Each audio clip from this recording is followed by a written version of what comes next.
Friends, welcome back to ASL Corner. ഞാൻ ചന്തു സുനിൽ. ഇന്ന് നമ്മൾ സംസാരിക്കാൻ പോകുന്നത് രണ്ട് കാര്യങ്ങളാണ്. ആദ്യം Kerala blasters versus Delhi dynamos മാച്ചിന്റെ റിവ്യൂ, അതിനുശേഷം Kerala blasters versus FC Pune മാച്ചിന്റെ പ്രിവ്യൂനായിട്ട് നമ്മൾ ഇന്ന് എത്തുകയാണ്. എനിക്കൊരു കാര്യം പറയാനുള്ളത്, നിങ്ങൾക്ക് വീഡിയോ ഇഷ്ടപ്പെടുകയാണെങ്കിൽ ലൈക്ക് ചെയ്യുക, നിങ്ങളുടെ അഭിപ്രായങ്ങൾ കമന്റ് ബോക്സിൽ ഇടുക, അതുപോലെ സബ്സ്ക്രൈബ് ചെയ്യുക. അപ്പോഴാണ് നമുക്ക് കൂടുതൽ വീഡിയോസ് ആയിട്ട് വരാൻ തോന്നുന്നത്. സോ നമുക്ക് വെയിറ്റ് ചെയ്യേണ്ട, നമുക്ക് നമ്മുടെ പ്രോഗ്രാമിലേക്ക് കിടക്കാം. ആദ്യം നമുക്ക് റിവ്യൂയിലേക്ക് വരാം. നമ്മൾ കഴിഞ്ഞ മാച്ചിനെ കുറിച്ച് സംസാരിക്കുകയാണെങ്കിൽ ഡൽഹി ഡൈനാമോസ് ആയിട്ടാണ് നമ്മുടെ കഴിഞ്ഞ മാച്ച്. നമ്മൾ 2-1 വിജയിച്ചു. പക്ഷേ കളിയെ കുറിച്ച് പറയുകയാണെങ്കിൽ രണ്ട് ഹാഫുകളായിട്ട് നമുക്ക് ഡിവൈഡ് ചെയ്യാൻ പറ്റുന്ന ഒരു മാച്ച് ആയിരുന്നു ഡൽഹി ഡൈനാമോസ് FC ആയിട്ടുള്ള നമ്മുടെ മാച്ച്. ഫസ്റ്റ് ഹാഫിൽ ഡൽഹി നമ്മൾ ഔട്ട് പ്ലേ ചെയ്തു. നമുക്കൊരു സ്റ്റാർട്ടിംഗ് ലൈനപ്പ് തന്നെ കണ്ട് നമ്മളെല്ലാം ഞെട്ടിപ്പോയി. കാരണം 3 ഡിഫൻഡേഴ്സ് മാത്രമേ ഉള്ളായിരുന്നു. പ്രശാന്തിനെ നമ്മളൊരു ഫുൾ ബാക്ക് ആയിട്ട് നമ്മൾ കളിപ്പിച്ചു. ആദ്യം കൊണ്ടായിരിക്കും ഒരു സ്ട്രൈക്കറിനെ നമ്മൾ ഫുൾ ബാക്ക് ആയിട്ട് കളിക്കുന്നത്. അതുപോലെ സ്റ്റാർട്ടിംഗ് ലൈനപ്പ് വരെ 3 ഫോറിനേഴ്സാണ് ഉണ്ടായിരുന്നത്. ഈ സ്റ്റാർട്ടിംഗ് ലൈനപ്പ് കണ്ട് തന്നെ നമ്മൾ ഞെട്ടി. ഫസ്റ്റ് ഹാഫിലെ കളി എന്ന് പറയുമ്പോൾ നമ്മൾ പ്രതീക്ഷിച്ചാണ് തന്നെ കരൺ സാനയും പ്രശാന്തൊക്കെ വളരെ ഡൗൺ ആയിട്ടാണ് കളിച്ചത്. കരൺ സാനെ ഫസ്റ്റ് ഹാഫിൽ കണ്ടില്ലെന്ന് വേണമെങ്കിൽ പറയാം.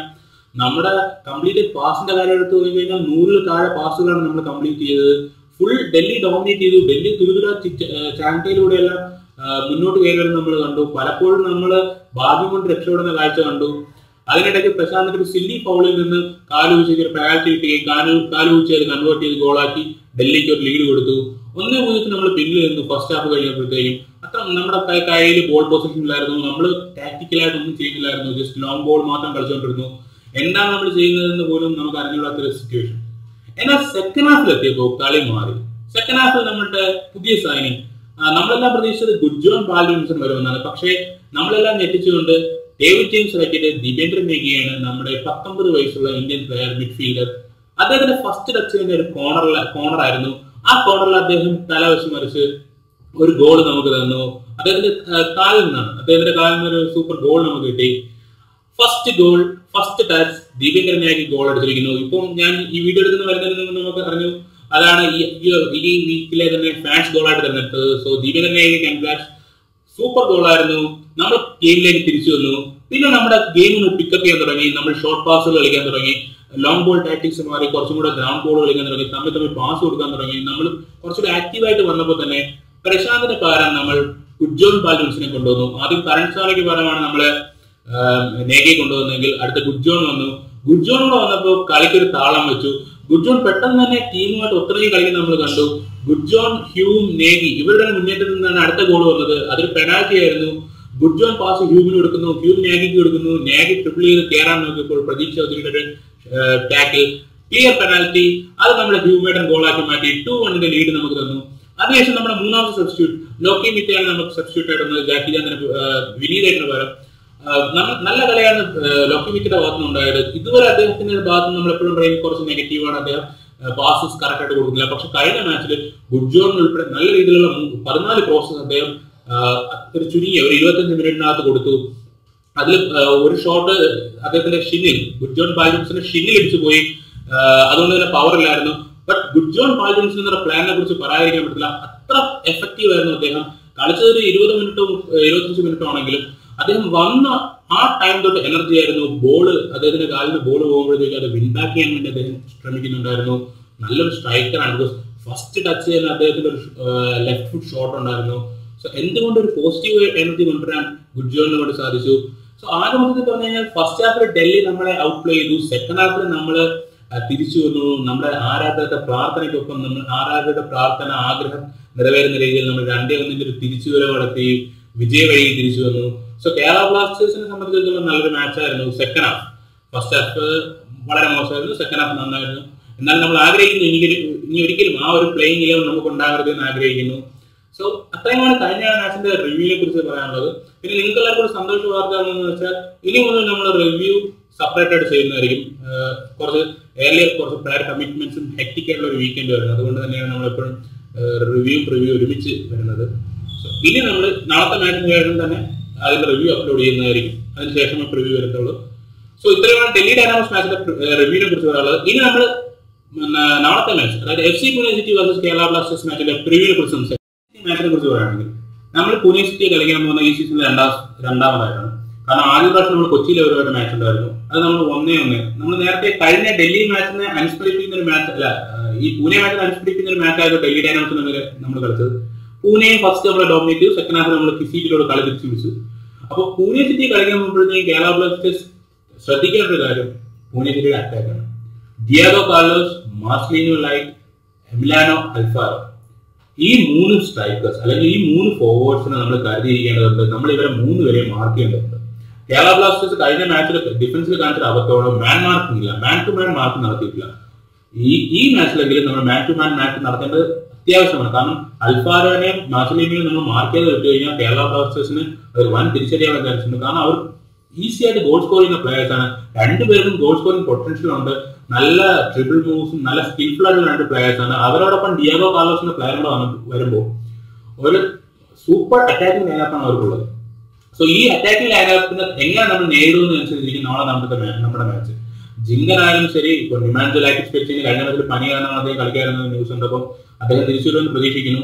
ഇല്ലെങ്കിൽ വെസ്റ്റ് ബ്രൗൺ ആയിരിക്കും അദ്ദേഹത്തിന് വേണ്ടി കളിക്കുന്നത്. സോ വെസ്റ്റ്, നിമാൻജ, ലാലുട്ടാറ, ജിങ്കൻ, നമ്മളെ ഡിഫൻസ് മെയിൻ ആയിട്ടുള്ള ഡ്യൂട്ടി എന്ന് പറയുന്നത് ഇവരെ മാർക്ക് ചെയ്യുക എന്നുള്ളതാണ്. ഇവരെ ഫ്രീ ആയിട്ട് കളിക്കാൻ അനുവദിക്കരുത്. മിഡ്ഫീൽഡിലേക്ക് വരുമ്പോഴും നല്ലൊരു മിഡ്ഫീൽഡാണ് അവർക്കുള്ളത്. ആദിൽ ഖാൻ, ജോണതൻ ലൂക്ക, പിന്നെ മാർക്കസ് ടെബാർ, അതുപോലെ ഇപ്പോൾ ഒരു പുതിയ അഡീഷൻ നടത്തിയിട്ടുണ്ട്, മാർക്കോ സ്റ്റാൻകോവിക് എന്നൊരു അഡീഷൻ അവർ നടത്തിയിട്ടുണ്ട്. അവരുടെ മിഡ്ഫീൽഡ് കാര്യമായിട്ട് പ്രവർത്തനം നടത്തുന്ന ഒരു മിഡ്ഫീൽഡാണ്. ആ മിഡ്ഫീൽഡിൽ മുഹമ്മദ് ആഷിഖ് എന്ന് പറഞ്ഞാൽ ആഷിഖ് കുഞ്ഞിയാണ്. ആഷിഖ് കുഞ്ഞി എന്ന് പറഞ്ഞാൽ ഒരു മലയാളി താരമുണ്ട്. രോഹിത് കുമാർ എന്നൊരു ഇന്ത്യൻ പ്ലെയറുണ്ട്. So FC Pune city academy എന്നുള്ള 2 പ്ലേയേഴ്സ് ആണ്. ഇവര് എല്ലാം നല്ലൊരു മിഡ്ഫീൽഡ് കോമ്പിനേഷൻ കോർഡിനേഷൻ ആയിട്ടുള്ള പ്ലേ ആണ് കളിക്കുന്നത്. ഇവരുടെ കാലുകളിൽ നിന്നാണ് ബോൾ സ്ട്രൈക്കേഴ്സിൽ എത്തുന്നത്. സോ ആ സപ്ലൈ നമ്മൾ കട്ട് ചെയ്യേണ്ടത് വളരെ ഇമ്പോർട്ടന്റ് ആണ്. അവിടെയാണ് നമ്മുടെ മിഡ്ഫീൽഡിലെ പുതിയ സൈനിങ് കൊണ്ട് നമുക്ക് ഉപയോഗം ഉണ്ടാവുന്നത്. നിങ്ങളെല്ലാം അറിഞ്ഞു കാണുമെന്ന് വിചാരിക്കുന്നു. ഇന്ന് നമ്മുടെ ഒഫീഷ്യൽ അനൗൺസ്മെന്റ് വന്നിരിക്കുന്നു. വിക്ടർ പുൽഗാർ, നമ്മുടെ പുൽഗേട്ടൻ തിരിച്ചു വന്നിരിക്കുന്നു. ബിക്കോസ് സെക്കൻഡ് സീസണിൽ ഫസ്റ്റ് സീസൺ നമ്മളോടൊപ്പം ഉണ്ടായിരുന്നതാണ്. മിഡ്ഫീൽഡിൽ നമ്മുടെ ഒരുവിധ പ്രശ്നങ്ങൾ സോൾവ് ചെയ്ത് മിഡ്ഫീൽഡ് ജനറൽ ആവാൻ പുൽഗയ്ക്ക് പറ്റുമെന്ന് വിശ്വസിക്കുന്നു. സോ പുൽഗ, പെക്കുസൻ, അതുപോലെ മിലൻ സിംഗ്, ജാക്കിഡൻ സിംഗ് ഇവരെല്ലാം അടങ്ങുന്ന മിഡ്ഫീൽഡിന്റെ മെയിൻ ഡ്യൂട്ടി എന്ന് പറയുന്നത് FC പൂനെ സിറ്റിയുടെ മിഡ്ഫീൽഡിനെ കൺട്രോൾ ചെയ്ത് നിർത്തുക. അവരെ ഈസി ആയിട്ട് പാസ് ചെയ്യാൻ സമ്മതിക്കരുത്. നമ്മളെപ്പോഴും ചാർജ് ചെയ്തുകൊണ്ടിരിക്കണം. നമ്മുടെ ഹ്യൂമായിട്ട് കാണിച്ചു തരുന്നുണ്ട്. പ്ലേയേഴ്സിനെ ചാർജ് ചെയ്യുക. നമ്മുടെ കാലിൽ ബോൾ ഇല്ലാതിരിക്കുമ്പോഴും ഓപ്പണറിനെ ചാർജ് ചെയ്ത് അവരുടെ കാലിൽ നിന്ന് മിസ്റ്റേക്ക് ഉണ്ടാക്കി ബോൾ എടുക്കുന്നത്. ഈ ഗുഡ്ജോൺ കഴിഞ്ഞ കളിയിൽ കാണിച്ചിരുന്നു. ഇത് തന്നെയാണ് നമ്മുടെ 11 പ്ലേയേഴ്സും ചെയ്യേണ്ടത്. നമ്മൾ പ്ലേയേഴ്സിനെ ചാർജ് ചെയ്യണം. അവരുടെ പ്ലേയേഴ്സിന് നമ്മൾ ആ പ്രഷർ കൊടുത്താൽ മാത്രമേ നമുക്ക് അവരുടെ കുറച്ച് മിസ്പാസുകൾ കിട്ടത്തുള്ളൂ. അതിൽ നമുക്ക് ക്യാപിറ്റലൈസ് ചെയ്യാൻ പറ്റത്തുള്ളൂ. സോ ആ മിഡ്ഫീൽഡിനെ നമ്മൾ അങ്ങനെ കളിക്കാൻ അനുവദിച്ചു. കാരണം കേരള ബ്ലാസ്റ്റേഴ്സ് എപ്പോഴും ഓപ്പണൻസിന് കൺസീഡ് ചെയ്യുന്ന ഒരു ഭാഗം മിഡ്ഫീൽഡാണ്. മിഡ്ഫീൽഡിൽ ഫ്രീ ആയിട്ട് സ്പേസ് കൊടുക്കും. അത് യൂസ് ചെയ്തുകൊണ്ട് മറ്റേത് ടീമുകൾ കേരള ബോക്സിലേക്ക് വരും. അപ്പോഴാണ് നമ്മൾ ഡിഫൻസിന്റെ ഡ്യൂട്ടി കൂടുന്നത്. സോ നമുക്കിപ്പോൾ നല്ലൊരു കീ ആയിട്ടുള്ള മിഡ്ഫീൽഡേഴ്സ് ഉണ്ട്. വിക്ടർ പുൽഗയായാലും അതുപോലെ പെക്കുസൻ, നേഗി, മിലൻ സിംഗ് അങ്ങനെയുള്ള മിഡ്ഫീൽഡേഴ്സ് ഒരു കോർഡിനേറ്റർ ആയിട്ട് കളിച്ചു കഴിഞ്ഞാൽ നമുക്ക് അവരുടെ മിഡ്ഫീൽഡിനേക്കാൾ മികച്ചു നിൽക്കാൻ സാധിക്കുന്നതാണ്. ഓൺ പേപ്പറിൽ അവരായിരിക്കും മികച്ചതെങ്കിലും ഓൺ ഫീൽഡിൽ നമുക്ക് മികച്ചു നിൽക്കാൻ സാധിക്കും. അറ്റാക്കിനെ കുറിച്ച് പറയുകയാണെങ്കിൽ കേരള ബ്ലാസ്റ്റേഴ്സിന് നല്ലൊരു അറ്റാക്ക് ഉണ്ട്. കാരണം ഇയാൻ ഫോമിലാണ്. ഗുഡ്ജോൺ ബാൽഡിൻസിന്റെ കളി നമുക്ക് ആ 25 മിനിറ്റിൽ നമ്മൾ കണ്ടു. അദ്ദേഹം നാളെ വല പുൽക്കട്ടയിൽ ഞാൻ ആശംസിക്കുന്നു. അദ്ദേഹം ഒരു ഗോൾ അടിച്ച് മുന്നോട്ട് വരേണ്ടത് കാണാൻ നമ്മളെല്ലാം ആഗ്രഹിക്കുന്നു. കാരണം അദ്ദേഹം പറഞ്ഞു അദ്ദേഹം ആദ്യമായിട്ടാണ് ഇത്രയും വലിയൊരു ക്രൗഡിന് വേണ്ടി കളിക്കുന്നത്. സോ അദ്ദേഹം ഗോൾ അടിച്ചു കഴിഞ്ഞാൽ ആ ഗാലറിയിൽ ഉണ്ടാകുന്ന പൊട്ടിത്തെറി അദ്ദേഹത്തിന് ഔസ്മാനിയ ഒരു മുഹൂർത്തമായിരിക്കും. സോ അദ്ദേഹം നാളെ ഗോൾ അടിക്കട്ടെ എന്ന് ആശംസിക്കുന്നു. സോ ഇയാൻ ബാൽഡിൻസൺ അവരുടെ ആ കോമ്പിനേഷൻ നന്നായിട്ട് കളിക്കുന്നുണ്ടായിരിക്കും. സോ അതുപോലെ തന്നെ വിനീത് സ്ട്രൈക്കറായിട്ട് നല്ല കളിയാണ്. എന്നാൽ ഞാൻ വിനീതിനെ മിഡ്ഫീൽഡിലേക്ക് അടുത്ത മാച്ചിൽ ഒരു മിഡ്ഫീൽഡ് പ്ലെയർ ആയിട്ട് കളിക്കാനാണ് ആഗ്രഹിക്കുന്നത്. അല്ലെങ്കിൽ ഒരു കുറച്ച് ബാക്കിലായിട്ട് സ്ട്രൈക്കറിന്റെ പിന്നിലേക്ക് വിനീതിനെ കൊണ്ടുപോകണമെന്ന് ഞാൻ ആഗ്രഹിക്കുന്നു. അപ്പോഴേക്കും അദ്ദേഹത്തിന് കുറച്ചും കൂടി നന്നായിട്ട് കളിക്കാൻ പറ്റുമെന്ന് തോന്നുന്നു. ഇപ്പോൾ അദ്ദേഹത്തിന് സ്ട്രൈക്കർ ആകുമ്പോൾ ഡിഫൻഡേഴ്സ് കുറച്ച് മാർക്ക് ചെയ്യുന്നതുകൊണ്ടൊക്കെ ആയിരിക്കാം നല്ല റൺസ് ഒന്നും ബോക്സിലേക്ക് കാണുന്നില്ല. അതേപോലെ ബെർബറ്റോ ഇപ്പോൾ ഫിസിക്കലി ഫിറ്റ് എന്നാണ് അറിയപ്പെടുന്നത്. ഇന്നലെ അദ്ദേഹത്തിന്റെ ബർത്ത്ഡേ സെലിബ്രേഷൻ വീഡിയോസ് എല്ലാം കണ്ടാണെന്ന് വിശ്വസിക്കുന്നു. സോ ബെർബറ്റോ ലൈനപ്പിലേക്ക് വരാൻ ചാൻസ് ഉണ്ട്. അപ്പൊ എനിക്ക് പ്രെഡിക്റ്റ് ചെയ്യാൻ പറ്റുന്ന ലൈനപ്പ് അല്ലെങ്കിൽ ഞാൻ പോസിബിൾ ലൈനപ്പ് നമ്മുടെ കേരള ബ്ലാസ്റ്റേഴ്സിന്റെ എല്ലാം സംബന്ധിച്ച് നോക്കുകയാണെങ്കിൽ സുഭാഷ് ചൗധരി തന്നെയായിരിക്കും ഗോൾ കീപ്പർ. നമ്മൾ നേരത്തെ പറയാൻ വിട്ടുപോയ കാര്യമുണ്ട്. ഡൽഹി ഡൈനാമോസ് മാച്ചിൽ ഒരു അൺസങ് ഹീറോ എന്നാണെങ്കിൽ പറയാൻ റോയിയെ. ബിക്കോസ് ഒരു ക്രൂഷ്യൽ സേവ് ഉണ്ടായിരുന്നു അദ്ദേഹത്തിന്റെ ഭാഗത്തുനിന്ന്. 1-2 മിസ്സുകൾ ഉണ്ടായിരുന്നെങ്കിലും അദ്ദേഹം നല്ല രീതിയിൽ പൊസിഷനിങ് ഉള്ള ഗോൾ കീപ്പറാണ്. അതിനൊക്കെ നല്ല സേവ്സ് ഉണ്ടായിരുന്നു. അത് നമ്മളെ ഗുണം ചെയ്തു. സോ ഗോൾ കീപ്പർ സൈഡിൽ സുഭാഷ് ചൗധരി ആയിരിക്കും നമ്മുടെ ഗോൾ കീപ്പർ. മുന്നോട്ട് വരുമ്പോൾ ഡിഫൻസിൽ റൈറ്റ് ബാക്ക് ആയിട്ട് റിനോ വരും. റിനോയുടെ ഇഞ്ചുറി കുറിച്ച് ഇൻഫർമേഷൻ ഇല്ല. സോ റിനോ തിരിച്ചു വരാൻ ചാൻസ് കുറവാണ്. പിന്നെ റിനോയെ വെച്ച് റിസ്ക് എടുക്കണോ എന്ന് എനിക്ക് സംശയമുണ്ട്. കാരണം നമ്മൾ റിനോയ്ക്ക് എപ്പോഴും ഫോർത്ത് സബ്സ്റ്റിറ്റ്യൂഷൻ ഉണ്ടാവുന്നുണ്ട്. സോ അദ്ദേഹത്തിന് ഇഞ്ചുറി കംപ്ലീറ്റ് മാറിയില്ലെങ്കിൽ നമ്മൾ ഒരു ചലഞ്ചായിട്ട് എടുക്കേണ്ട ആവശ്യമില്ല. നമുക്ക് അദ്ദേഹം കളിച്ച സ്ഥലത്തേക്ക് വേണമെങ്കിൽ നമുക്കൊരു ഒരു ബാക്കപ്പ് ആയിട്ട് സന്ദേശം ഇങ്ങനെ കളിപ്പിച്ചത്. നിമാഞ്ചി വെസ്റ്റ്രോൺ ഫിറ്റ് ആണെങ്കിൽ നിമാഞ്ച വെസ്റ്റ്രോൺ എന്ന് പറഞ്ഞ ഒരു സെൻട്രൽ മിഡ്ഫീൽഡ് കോമ്പിനേഷൻ, അതിലേക്ക് നമുക്ക് വേണമെങ്കിൽ ലാലൂട്ടാരെ കൊണ്ടുവരാവുന്നതാണ്. പക്ഷെ നമ്മൾ ഒരു ഫോറിനൊന്നും അധികം കളിപ്പിക്കേണ്ടി വരുന്നതുകൊണ്ട് തന്നെ നിമാഞ്ച ഫിറ്റ് ആണെങ്കിൽ നിമാഞ്ച, ചിന്തൻ, അതുപോലെ ലാലൂട്ടാര. റൈറ്റ് ബാക്ക് ആയിട്ട് സാമുൽ സറബിലേക്ക് നമുക്ക് പോകേണ്ടി വരും, ബിക്കോസ് നമുക്ക് അല്ലാതെ റൈറ്റ് ബാക്ക് ഇല്ല നമ്മുടെ ടീമിന്. ഇല്ലെങ്കിൽ നമ്മളൊരു 3 at the back കളിക്കേണ്ടി വരും. വാട്ട് എവർ ദ ഫോർമേഷൻ ഇതായിരിക്കും നമ്മുടെ ഡിഫൻസും ബാക്ക് ഫോറും. ഞാൻ പ്രതീക്ഷിക്കുന്നത് നമ്മൾ റിസ്ക് ആറ്റിറ്റ്യൂഡ് ഇല്ലാത്ത ടീം ആയതുകൊണ്ട് തന്നെ 4 at the back കളിക്കും. അപ്പോൾ അങ്ങനെയാണെങ്കിൽ സാമുൽ സറാബിനെ കൊണ്ടുവരേണ്ടി വരും. മുന്നിലേക്ക് പോകുമ്പോൾ നേടി മിക്കവാറും നമുക്ക് സബ്സ്റ്റിറ്റ്യൂട്ട് ആയിട്ട് വരാൻ ചാൻസ്, ബിക്കോസ് അത് തന്നെയാണ് നമുക്ക് വേണ്ടത്. ബിക്കോസ് ഒരു എനർജറ്റിക് ആയിട്ടുള്ള പ്ലെയർ നമുക്ക് സെക്കൻഡ് ഹാഫിൽ വേണം, നമുക്ക് ബെഞ്ച് സ്ട്രെങ്ത് വേണം. അതിപ്പോൾ നമുക്ക് ആവശ്യമുണ്ട്. അരാറ്റ ഫുള്ളി റിക്കവർഡ് ആയിട്ടുണ്ട്, ബെബറ്റ് ഫിറ്റ് ആണ്, അതേപോലെ നേഗി ഫിറ്റ് ആണ്. സോ മിലൻ സിംഗ് കഴിഞ്ഞ കളിയിൽ നല്ല രീതിയിൽ കളിച്ചൊരു പ്ലെയർ ആണ് മിലൻ സിംഗ്. സോ മിലൻ സിംഗ് മിഡ്ഫീൽഡിൽ വേണം, വിക്ടർ ഗുൽക്ക് സ്റ്റാർട്ട് ചെയ്യണം, കറേജ് ടുക്കുസനും വേണം. ഇവരോടൊപ്പം വിനീതും മിഡ്ഫീൽഡിൽ കളിക്കണം.